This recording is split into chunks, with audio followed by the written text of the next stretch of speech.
டேய் நீ ஊருக்கு போயிட்டு வந்துட்டியா? எனக்கு வந்து ரொம்ப சந்தோஷமா இருக்குது. ஆமாம், நம்ம மற்ற ஃப்ரெண்ட்ஸ்லாம் இங்கே வர்றது இல்லையா? அவனுங்களை பற்றி எடுக்காதடா. அவனுங்க இருப்பான்னு நினச்சி கூட பார்க்கலடா. டேய் என்னடா ஆச்சு? ஏன்டா அழுவுற? என்னன்னு சொன்னா தானே தெரியும், சொல்கிறா. அவனுங்க என்னை வெளில போகலான்னு கூப்பிட்டானுங்கடா. நானும் போனேன். சந்தோஷம் என் முதுகு பார்த்து ஒரு மாதிரி பேசினான்டா. ஜீவா அவன்கிட்ட எவ்வளோ கெஞ்சி பார்த்தான்டா. அப்பயும் அப்படிதான் பேசினான். நான் கிளம்பி வந்துட்டேன். இப்படிலாமாடா பண்ணா? அவன் அப்படி இருப்பான் நான் சுத்தமாக நினச்சி கூட பார்க்கலடா. இனிமேல் நானும் அவன் ஃப்ரெண்ட்ஷிப்லாம் கட் பண்ணிடுறேன்டா. ஆமாம், நீ முதல்ல சாப்பிட்டியா?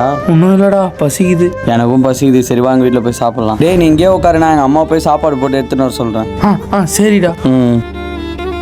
என் ஃப்ரெண்டு வந்திருக்கான், அவனுக்கு கொஞ்சம் சாப்பாடு போட்டு தாமா. யாரு இந்த கூண்டு இந்த நான் வந்துக்கிறேன். அவன் இங்கே தாம்மா உட்காந்துக்கிறான். ஏம்மா கத்துறீங்க? உங்ககிட்ட எத்தனை வாட்டிடா சொல்லியிருக்கேன் அந்த வேலை வீட்டில் கூட்டின்னு வராதுன்னு. அப்புறம் திருப்பி கூட்டின்னு வந்தா என்ன அர்த்தம்?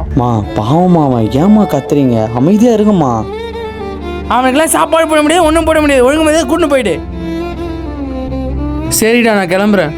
இருடா கொஞ்சமாக சாப்பிட்டு போடா. பரவாயில்லடா, நான் இன்னொரு நாள் சாப்பிட்டுக்கிறேன். டேய் நரேஷ் ஒரு நிமிஷம் நில்றா. டேய் எங்கள் அம்மா பேசுறதுக்கு எதுவும் தப்பாக நினச்சிக்காதடா. டேய் ஏன்டா அப்போலாம் பேசுகிற? பைத்தியமா நீ? இதுக்கு எங்கள் அம்மா இல்லாத நினச்சி நான் வருத்தப்படுவேன். அதுக்கப்புறமா ஒன்று யோசிப்பா. அதான் நம்ம ஃப்ரெண்டோட அம்மா இருக்காங்களா, அவங்களும் நம்ம ஒரு அம்மா மாரி தானே நினச்சிப்பேன். அவங்களும் எனக்கு ஒரு அம்மா மாரி தான்டா. அவங்க எது பேசினாலும் நான் கோச்சிக்க மாட்டேன். இந்த மனசுக்காக தான்டா ஒன்று எனக்கு ரொம்ப பிடிக்கும். சரிடா நான் கிளம்புறேன். அம்மா ஏதோ கோவத்தில் இருப்பாங்க போல, நீ போய் பேசி சமாதானப்படுத்து. சரிடா.